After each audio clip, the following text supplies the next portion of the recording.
The first match on Mathnaboku is Munich from Kyrgyzstan versus Kamil from Russia. For the next match on Mathnaboku, please prepare Johan Lundborg from Sweden and Nur Alakan Gamze from Turkey.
Now we begin the first round of the 55 tournaments category. Between Olga Korostatia from Russia and Medvika Özgür from Turkey. For the next match, Makala is Marina Simonova from Russia and Angelika Mikovska from Poland.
W tym stylu przez położenie na łopatki na pierwszym macie zwycięża Olga Korostaśkiewicz z Rosji. Marina Simonova, Rosja, Angelika Mikovska, Polska. To zawodniczki, które teraz właśnie będą na macie pierwszej, a przygotują się zawodniczki do 57 kg. Będą Maria Wiktoria Baez z Hiszpanii, Magdalena Głowacz z Polski. Match number 1 in the match is Olga Korostatsieva from Russia. The first match on match number 1 is Marina Simonova from Russia versus Angelika Mikovska. And after this match, we will begin the third round of the 57 kg category of match number 1. And the first match will be Maria Wiktoria Baez from Spain versus Magdalena Głowacz from Poland.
officially swan for red is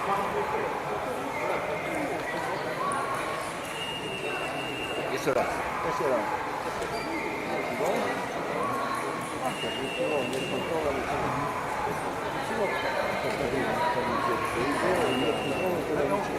White palette. Foarte, no point.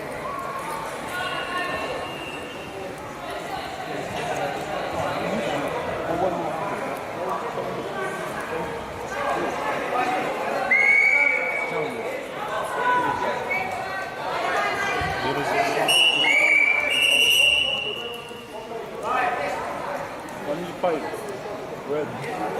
25 red.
Mata pierwsza przez przewagę techniczną zwyciężyła Marina Simonian, Rosja. Na matę zapraszamy zawodników w kategorii 57 kg.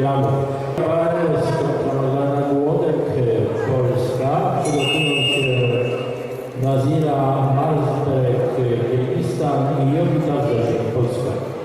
Koniec pojedynku na macie drugiej zwyciężyła Marina Zakowa, Kirgistan.